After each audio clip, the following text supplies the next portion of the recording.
Good morning बच्चों। इसमें देखो क्या है कि जैसे मैंने इससे पहले वाले पोर्शंस में मैग्नेटिक एलिमेंट्स के बारे में बताया था। अब इसमें देखो मैग्नेटिक डिक्लिनेशन अपन किस, ये सब डेफिनेशन है बेटा, ये सब याद रखना आप लोगों को ज़रूरी है, क्योंकि आपसे ऑब्जेक्टिव वाले जो क्वेश्चन आते हैं ना उसमें ये क्वेश्चन पूछ दिए जाते हैं।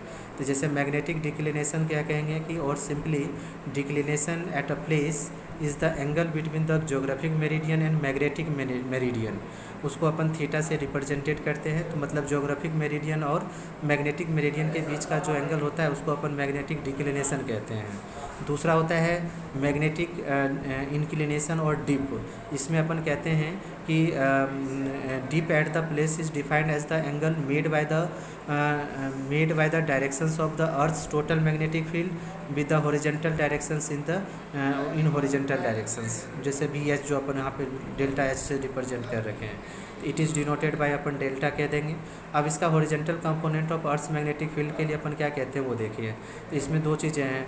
कोस डेल्टा अपन कहते हैं it is the component of earth's magnetic field along the horizontal direction, it is denoted by B H, and vertical के लिए बी भी कह देंगे। ठीक है। तो इन फिगर अपन कहते हैं ये ट्रायंगल यहाँ पे फॉर्म होता है, तो cos delta is equal to A L अपन में ए पी कहते हैं। तो बी एच अपन में बी कह दिए, तो B H is equal to B cos delta हो गया। दूसरा साइन डेल्टा का ले लेंगे सेम उसी तरीके से, तो बी भी अपन में बी, ये बी भी जो है साइन डेल्टा हो जाएगा। ठीक है बच्चों, ठीक है।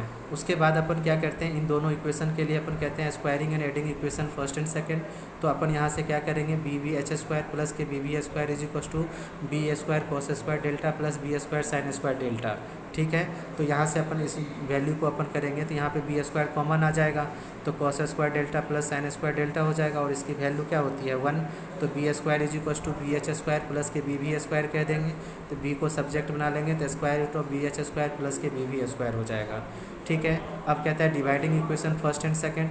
इससे अपन को बी साइन डेल्टा अपन में कि बी कॉस डेल्टा, तो बी से बी कैंसिल, बी बी अपन में बी एच, तो tan delta is equal to B B अपन में बी एच अपन जस्टिफाई कर देंगे। ठीक है बच्चों, इसको आप लोगों को अच्छे तरीके से याद रखना है। इस पर एक क्वेश्चन भी मैं बता रहा हूँ। इसमें अपन कहते हैं कि the vertical component of earth's magnetic field at a place is 0.24√3 into 10⁻⁻⁴ tesla. कहता है find out the value of horizontal component of earth's magnetic field if the angle of dip at the place is 30 degree. ठीक है। तो अपन B B is equal to ये आ गया, delta आपको दे रखा है, बी एच निकालना है। तो 10 delta is equal to B B अपन में बी एच कहते हैं, तो B H is equal to B B अपन में 10 डेल्टा कह देंगे। सबकी वैल्यू दिया हुआ है, ये टेस्ला में अपन को बी एच पता चल जाएगा। ठीक है। तो नॉर्मल इक्वेशन है, इन सब इक्वेशंस को आप लोगों को ध्यान में रखना है बच्चों। ठीक है। अब अपन को कहता है कि variate terms related to the magnetism. Magnetism के अंदर बहुत सारे ऐसे टर्म्स, अभी टोटल आपको 8 डेफिनेशन और जानने हैं।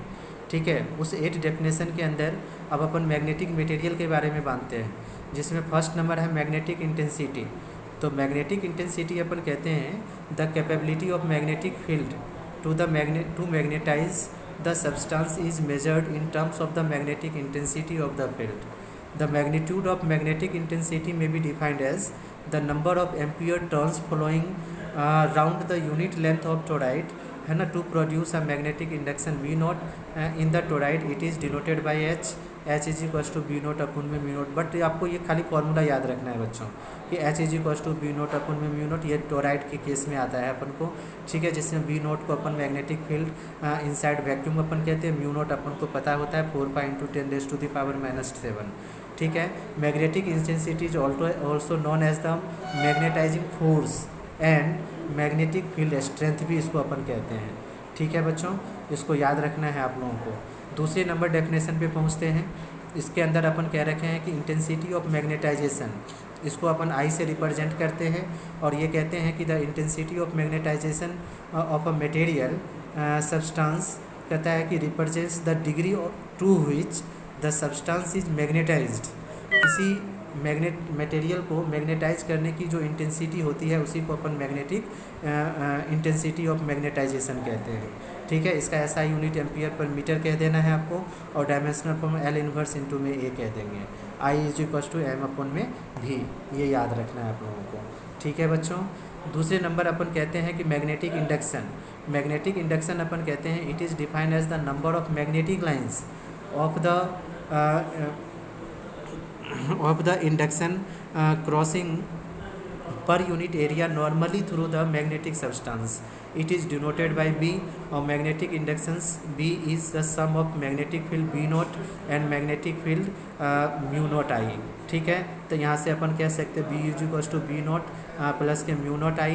तो इसमें अपन को बी नॉट को अपन म्यू नॉट इंटू एच कह सकते हो. म्यू नॉट को कॉमन ले लो तो एच प्लस के आई हो जाएगा. तो यही मैग्नेटिक फ्लक्स डेंसिटी के नाम से भी जाना जाता है. और इसकी जो है यूनिट्स आपको याद रखना है, वेबर पर मीटर स्क्वायर अपन कह देंगे. ठीक है, नेक्स्ट सेक्शन के अंदर अपन मैग्नेटिक सस कैपेबिलिटी इन सब चीज़ों के बारे में बताऊंगा और इसका कोरिलेशंस बताऊंगा. ठीक है बच्चों, आज यहीं तक रहने देते हैं.